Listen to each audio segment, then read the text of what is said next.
to. So I was tasked to give the welcoming remarks. Ayoko sana eh. Kasi exposure. Alam mo naman. Anyway, to our distinguished guests, our former mentors and beloved teachers, starting off with Sister Gia Moreno, SFSC, Mrs. Aurorita Secretario, Miss Mercy Roman, to all my batchmates around the globe who would love to be present but simply cannot, kasi alam ko magti-trending to later on sa FB Live. To all the balikbayans, mga balikbayans, who traveled across the miles just to be with us. And to all my fellow batchmates who are here now, wow.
We are one, yet we are one.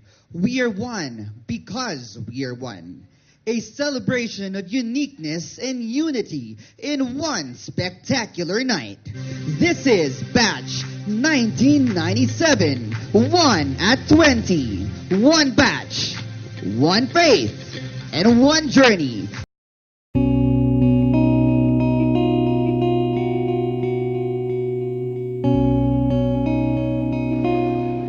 Good evening, Marians. I will always call you Marians because you remember wherever you go, you carry that within you. It is because in many ways, Immaculate Heart of Mary School during your time, I believe has contributed something in making you grow up to become what you are now. I congratulate you. I have heard a lot of beautiful things about your batch. One is the most intelligent batch, I think it's true, that was confirmed by several parents whom I met going to better living, no?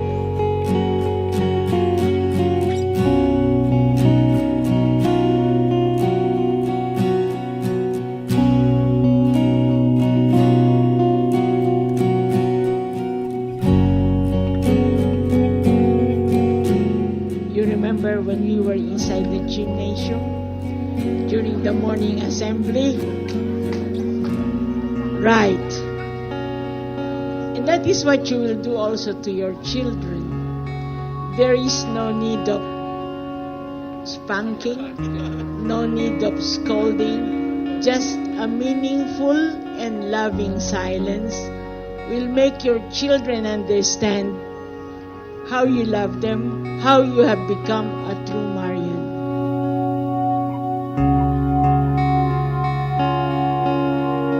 We would like to take a moment to express our gratitude to our mentors who had been instrumental to our so-called wonder years. While all of our teachers and school staff played a significant part to allow us to be the persons we are today, we would like to take particular focus on the following mentors whom our batch feels went beyond their way to make a difference in our lives.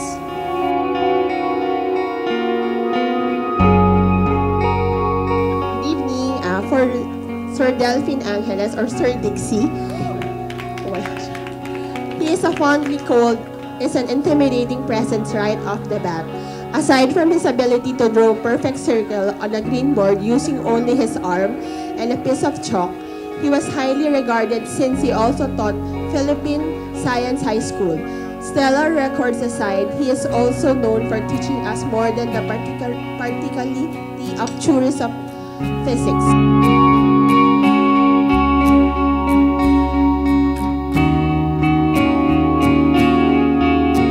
Miss Avic is as straightforward as they come. Being a physical education teacher and coach to valuable varsity team, she has an knack for telling things as they are. Her brazen candor sets young athletes on the path of greatness. As young or as unaware they are about is as they are. Thank you for inviting me here, and I'm so happy to see you all again with gusto, with so much successful in life. Congratulations, everyone. Thank you.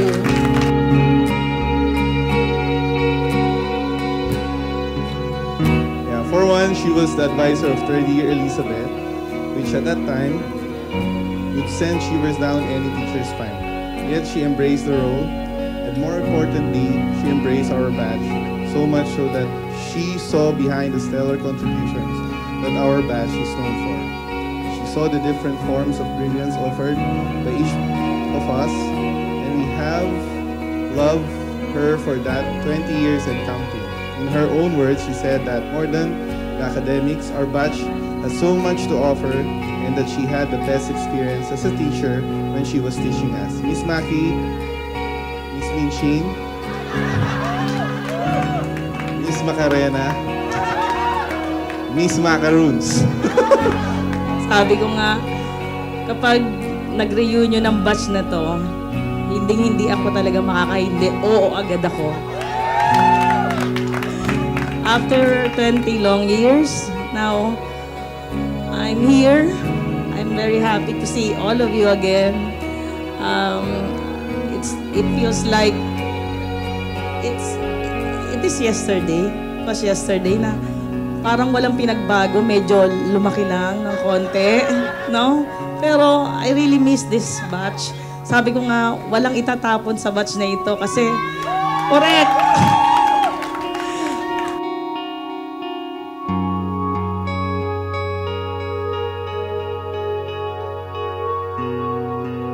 Values expected of Scouts. Values Sir Chris lives by day to day. It's an honor to have him as a father figure for all the Boy Scouts, and our batch had the privilege to be under his tutelage. Good evening. I'm very thankful for this kasi because of you, no, hindi rin siguro ako magiging active sa school kung hindi rin kayo naging active. So, I'm very proud and very happy na naging very successful kayo sa buhay nyo ngayon. Although yumaman kayo, yumaman sa buhay, yumaman sa kung ano man, nang dahil din siguro sa pag-aaral nyo ng mabuti na nanggagaling sa Immaculate Heart of Mary College.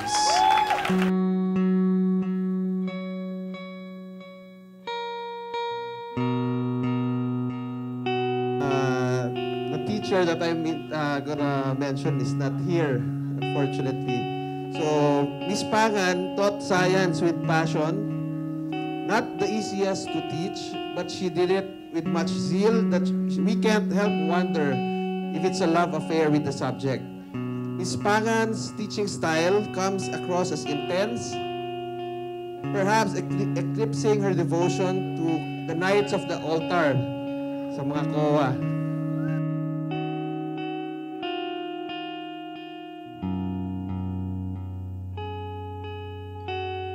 She did say that she wanted to see every one of us. So this is Miss Tess Galang, our grade 6 advisor for Raybon. Mrs. Galang looked the part. In her eyes, she's the sophisticated embodiment of that haughty language subject. With a benevolent spirit, she struggled with us through the tenses, battled clauses alongside her students, and hacked through participles with us diligently. All without mussing up her perfectly coiffed hair and spotless uniform.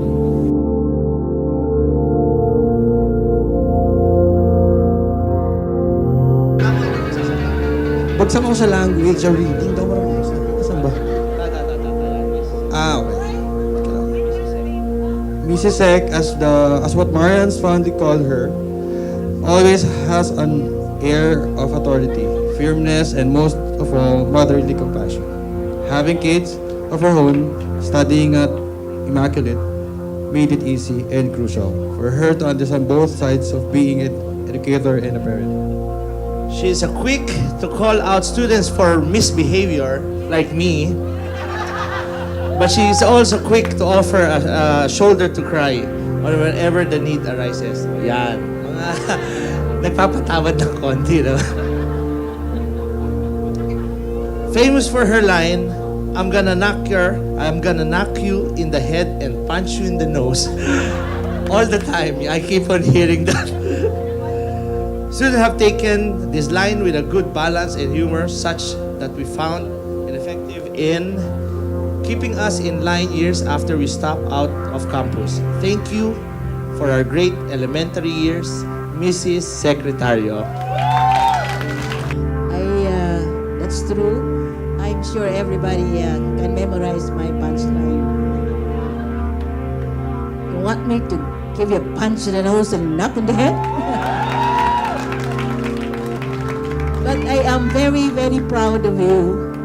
No? Sinasabi ko sa lahat ng schools where I became also a principal.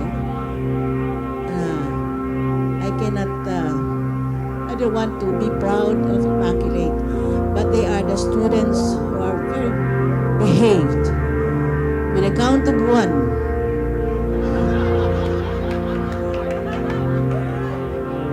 arms forward, 2, hands down, 3, arms folded, 4, zip your lips.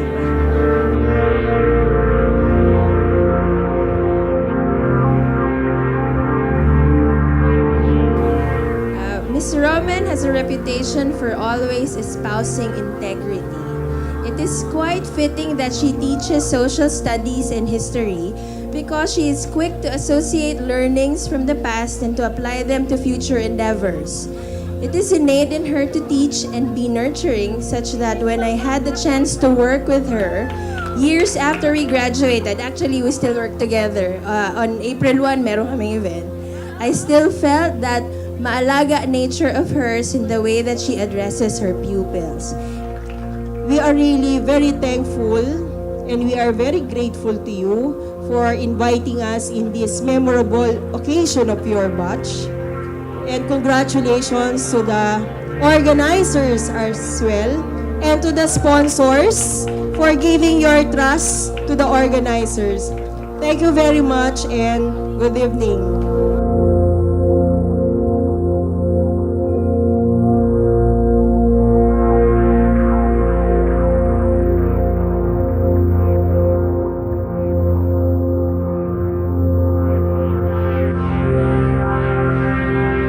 So, Mr. Joselito Hipolito. Yan, si Sir Bong. So, we fondly call him Tatay Bong, the advisor, teacher, who's more of a partner in crime than an also aloof educator. He is the teacher who got invited to our exciting first forays outside the school. He hangs out and doesn't stick out like a sore thumb. He understood teenage angst and didn't consider this juvenile at all.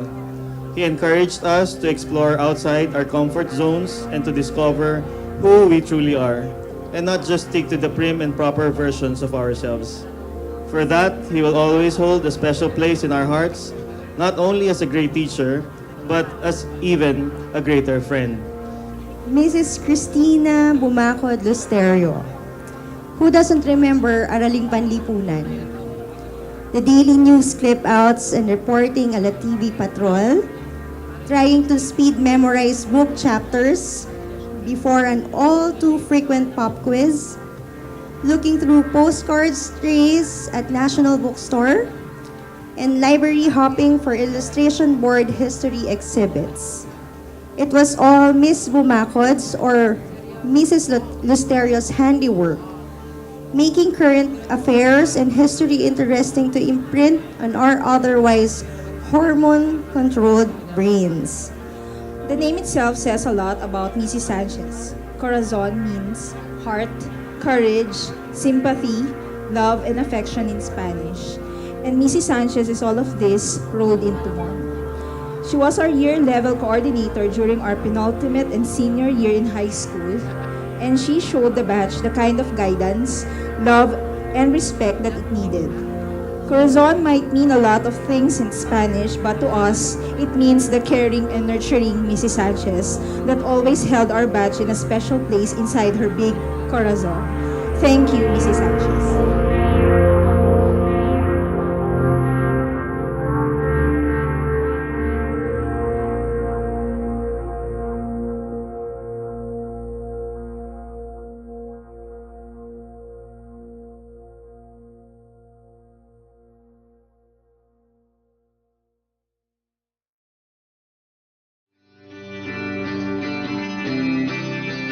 Jed David.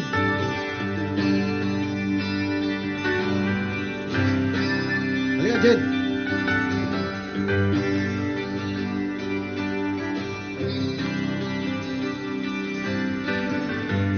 Pare ko, meron akong problema.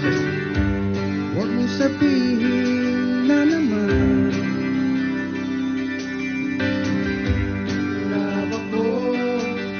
After 10 seconds, that's when you raise your card. All right, here we go, ladies and gentlemen. Your quiz bee starts now, and this is our first official question. At the time that we were still students at IHMS, this retreat house was just a stone throw away from gate 1 of the school.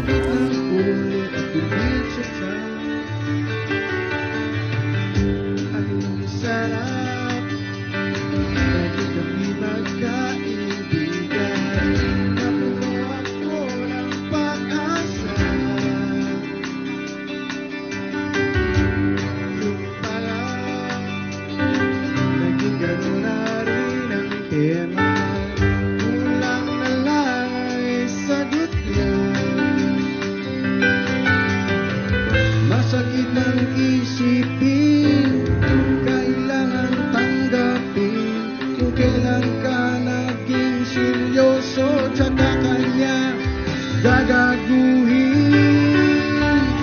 Oh, Diyos ko, ano ba naman ito?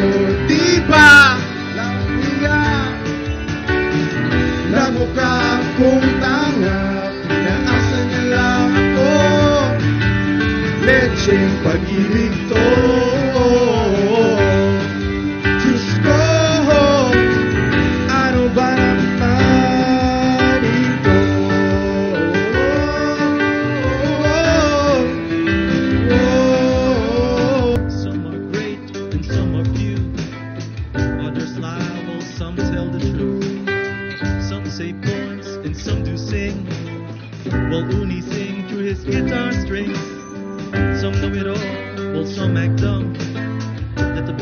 strum to the bang of the drum. Some can swim, while some will sing. Some will find their minds and think. Others walk, while others run. You can't talk peace and have a gun. Some are hurt and start to cry. Don't ask me how, don't ask me why. And some are friends and some are foes. Some have some, while some have most. Yeah, everybody now. Every color, every year is represented by me and you. Take a slide in the snow.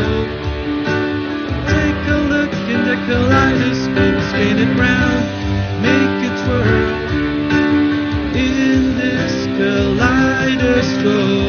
world. Kaleidoscope world. In this kaleidoscope world. Give it up for Udi.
One love.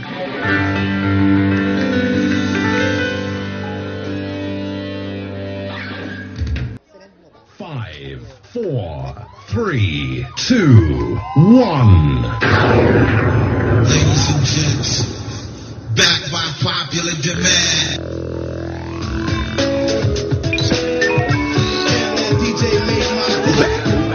Back in time.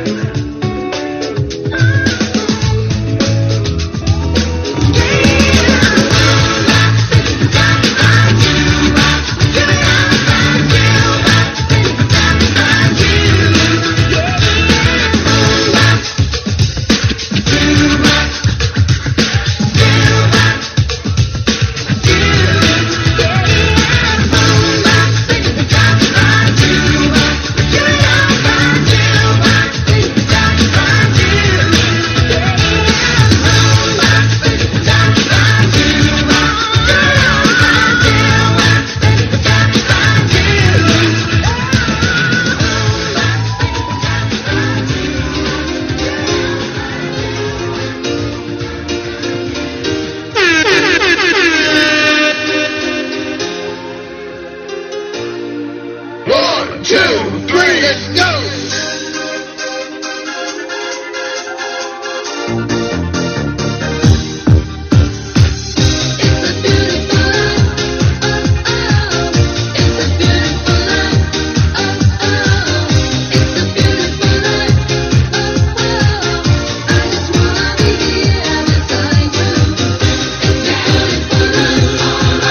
mind. Make you make me know say I'm one of a kind.